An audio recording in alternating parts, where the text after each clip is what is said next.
இன்றைக்கி நம்ம பார்க்க போகிறது ஒரு சஸ்பென்ஸ் ஸ்டோரி.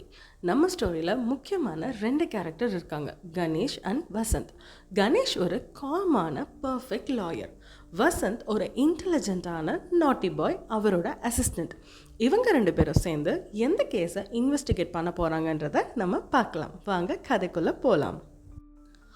மதுரையில் ஃப்ளைட் லேண்ட் ஆனோடனே வாட்சை கணேஷ் பார்த்துட்டு 1/2 மணி லேட்டுன்னு சொல்கிறாரு.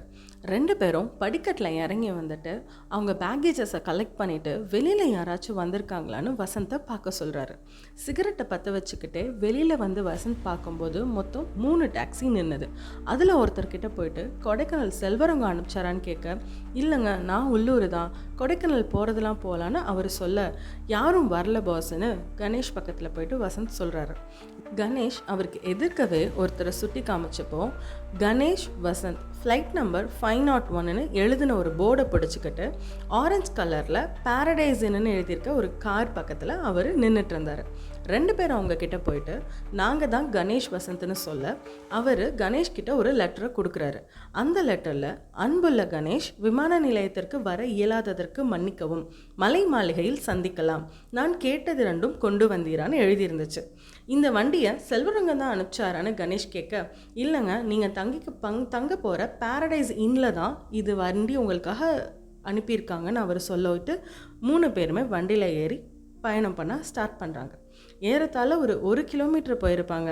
ஃபாத்திமா காலேஜ் காம்பவுண்ட், சமையநல்லூர் ஸ்டேஷன்னு இதெல்லாம் தாண்டி வண்டி ஹைவேஸில் போயிட்டுருக்கு. அப்போது வசந்த், பாஸ் நமக்கு எப்படி செல்வரங்கத்தை தெரியும்னு கேட்க, எஸ்டேட் டியூட்டி கேஸ் ஒன்று செஞ்சோமே ஞாபகம் இல்லையான்னு சொல்லோமே, அட ஆமான்னு சொல்லிட்டு, அது என்ன 2 விஷயம் கேட்டிருக்காரு அப்படின்னு கேட்க, ஒரு புத்தகமும் ஒரு டாக்டரும், அதுவும் இஎன்டி டாக்டரும் கேட்டிருக்காரு. டாக்டர் ராமமூர்த்தி தான் வரதா இருந்தது, ஆனால் கடைசி நிமிஷத்தில் அவருக்கு அமெரிக்காவில் ஒரு வேலை வந்துருச்சு, அதனால் அவரால் வர முடியலைன்னு சொன்னார் கணேஷ்.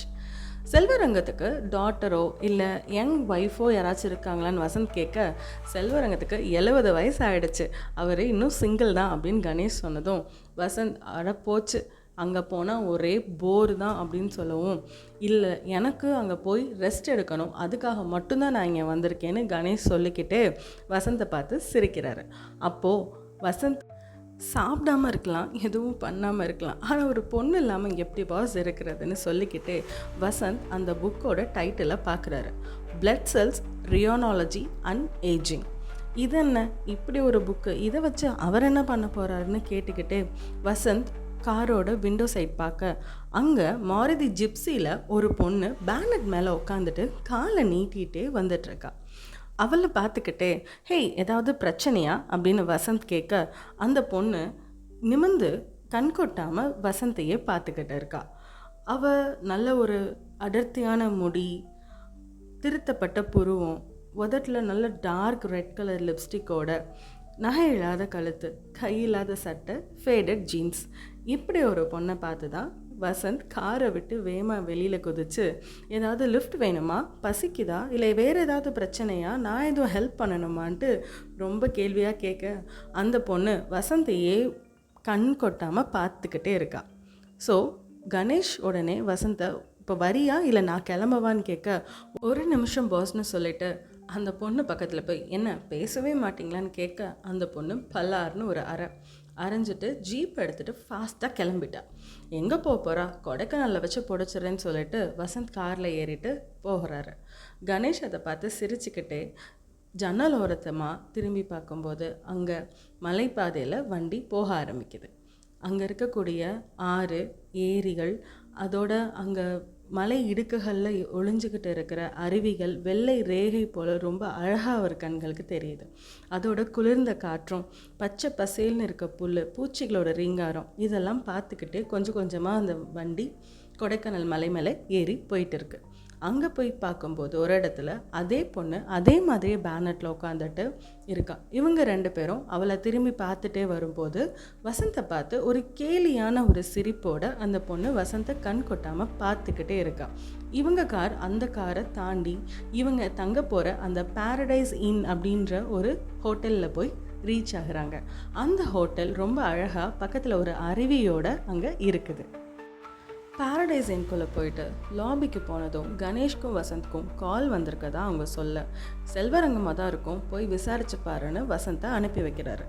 வசந்த் வந்துட்டு கால் பேசினா அதில் செல்வரங்கம் கணேஷை பற்றி கேட்டுட்டு, கணேஷ் வந்திருக்காரா இல்லையா, நான் கேட்ட புக்கை கொண்டு வந்திருக்காரா இல்லையான்னு கேட்டுட்டு 323 இந்த நம்பருக்கு கணேஷை என்கிட்ட பேச சொல்லுன்னு சொல்லிட்டு ஃபோனை வச்சிடுறாரு. வசந்த் கணேஷ் தேடிட்டு ரூமுக்கு வந்தப்போ கணேஷ் ஜன்னலை திறந்து வெளியே பார்த்துட்டு இருக்கிறாரு.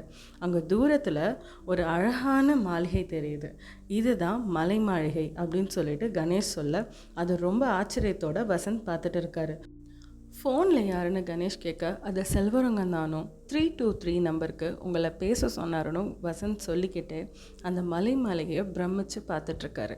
அந்த மாளிகை ஒரு மேகக்கூட்டங்களுக்கு நடுவில் பச்சை பசேல்னு ஒரு இடத்துல சாயந்தரம் சன்செட்டில் ஒரு நல்ல சந்தன நேரத்தில் ரொம்ப அழகாக பிரம்மாண்டமாக இருக்குது.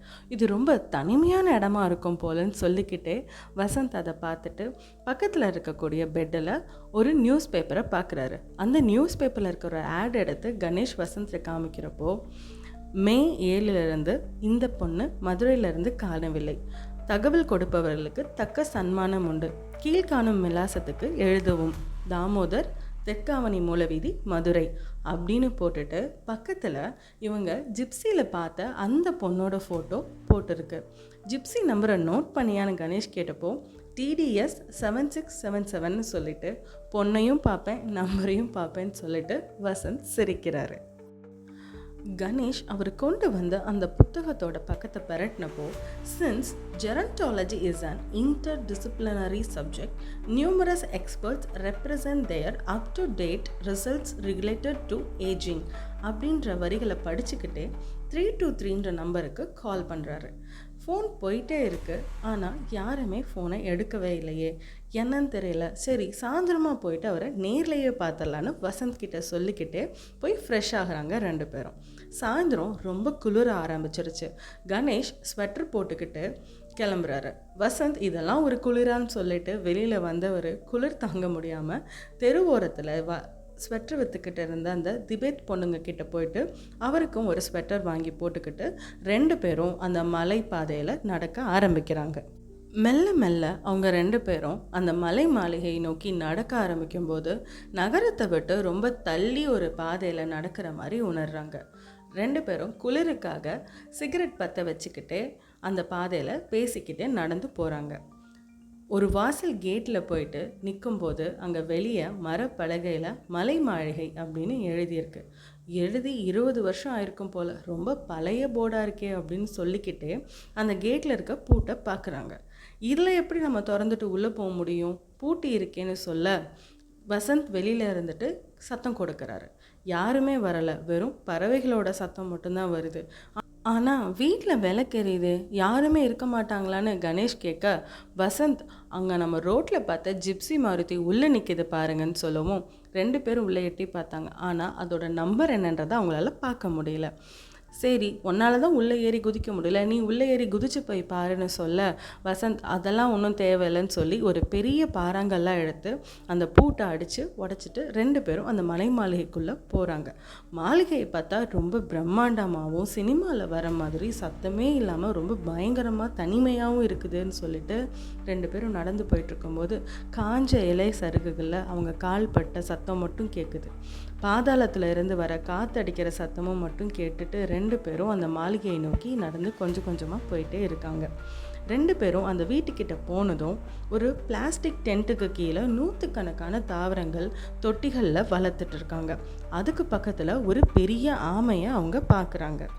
அந்த பிளாஸ்டிக் டென்ட்டுக்கு பக்கத்தில் நிறைய செடிகளோட ஒரு ஜென்ரேட்டரும் ஒரு மானும் இந்த பெரிய ஆமையும் இருக்கிறத பார்த்துட்டு, ஜிப்சி நம்பரை பாரு, அதே நம்பர் தானேன்னு கேட்க, ஆமாம் பாஸ் 7677 தான், அதே நம்பர் தானே சொல்ல, அப்போ அந்த பொண்ணு இந்த வட்டாரத்தில் எங்கேயோ ஒரு இடத்துல தான் இருப்பான்னு சொல்லிக்கிட்டு 2 பேரும் முன்னேறி கொஞ்சம் கொஞ்சமாக நடக்க ஆரம்பிக்கிறாங்க. அந்த வீட்டோட மௌனம் ரொம்ப அவங்கள பயமுறுத்துச்சு. லேசாக உயர்ந்த அந்த வராந்தாவில் ஒரு கிளி கூண்டு ஒன்று தொங்கிட்டு இருந்துச்சு. ஆனால் அதுக்குள்ளே கிளி இல்லை. அந்த தோட்டத்துக்கு பக்கத்தில் ஆள் இல்லாத ஊஞ்சல் மட்டும் காற்றுல ஆடிட்டு இருந்தது. அந்த வீட்டு பக்கத்தில் போகும்போது ஒரு பலகையில் எம் செல்வரங்கம் MAMISL அப்படின்னு எழுதியிருந்துச்சு. காலிங் பெல் ஏதாவது இருக்கான்னு பார்க்க ஆள் நடமாட்டம் ஒன்றும் இல்லையேன்னு சொல்லிட்டு 2 பேரும் சுற்றி முற்றி பார்க்குறாங்க. கணேஷ் அந்த தோட்டத்தை பார்த்துக்கிட்டே இருக்கும்போது அந்த ஊஞ்சலில் அவங்க அந்த ஜிப்சியில் உட்காந்துருந்த பொண்ணு மாதிரியே அதே பொண்ணு இந்த ஊஞ்சலில் உட்காந்து ஆடிக்கிட்டு இருக்கிறத கணேஷ் பார்க்குறாரு. ஊஞ்சல் கம்பிகளை பிடிச்சிக்கிட்டு அந்த பொண்ணு நின்றுக்கிட்டு ஆடிக்கிட்டு இருக்கிறா. ஸோ பக்கத்தில் கணேஷ் போயிட்டு அவகிட்ட குட் ஈவினிங்னு சொல்ல திரும்பவும் அந்த பொண்ணு வசந்தை மட்டுமே இப்படியே உத்து பார்த்துக்கிட்டே இருக்கா. ஊஞ்சல்லேருந்து வேகமாக குதிச்சுட்டு கணேஷ் பக்கத்தில் வந்த அந்த பொண்ணு ஏறக்குறையா கணேஷ் கையில் இருந்த அந்த புக்கை பிடுங்கி அதை ஓப்பன் பண்ணி படிக்க ஆரம்பிக்கிறா. அதை படிச்சுக்கிட்டே பக்கத்தில் இருக்க சிமெண்ட் பெஞ்சில் போயிட்டு அந்த பொண்ணு உட்கார்றா. கணேஷ் அவர்கிட்ட போயிட்டு செல்வரங்கத்தை பார்க்கணும் அப்படின்னு சொல்ல அவள் வேகமாக வெராண்டா பக்கம் கையை காமிக்கிறாள். அவங்க 2 பேரும் வெராண்டா பக்கம் திரும்பி பார்க்குறதுக்குள்ளே சட்டுன்னு அந்த தோட்டத்துக்குள்ளே ஓடி போய் மறைஞ்சிட்றா. எங்கே அவளை நம்ம திரும்ப பார்க்க முடியாமல் போயிடுமோன்னு கணேஷ் வசந்த் கிட்ட அவளை ஓடி போய் பாரு, அவன் எங்கே போகிறான்னு பாரு, செல்வரங்கம் அங்கே எதுவும் இருக்காரான்னு பாருன்னு வசந்தை அனுப்பி வைக்கிறாரு. இப்போ அந்த இடத்துல கணேஷ் மட்டும் தன்னந்தனியாக நின்றுட்டுருக்காரு. தன்னந்தனியாக நின்றுட்டு இருந்த கணேஷ் செல்வரங்கத்தை பார்த்தாரா, அவர் கொண்டு வந்த புக்கை அவர்கிட்ட கொடுத்தாரா, அந்த மாளிகையில் இன்னும் வேறு யாரெல்லாம் இருக்காங்க, என்ன மர்மங்கள் மறைஞ்சிருக்குதுன்றதை நம்ம அடுத்த பார்ட்டில் பார்க்கலாம். உங்களுக்கு இந்த கதை பிடிச்சிருந்ததுன்னா சேனலை சப்ஸ்கிரைப் பண்ணிவிட்டு லைக் பண்ணி உங்கள் ஃப்ரெண்ட்ஸுக்கும் ஷேர் பண்ணி என்ஜாய் பண்ணுங்கள். தேங்க்யூ.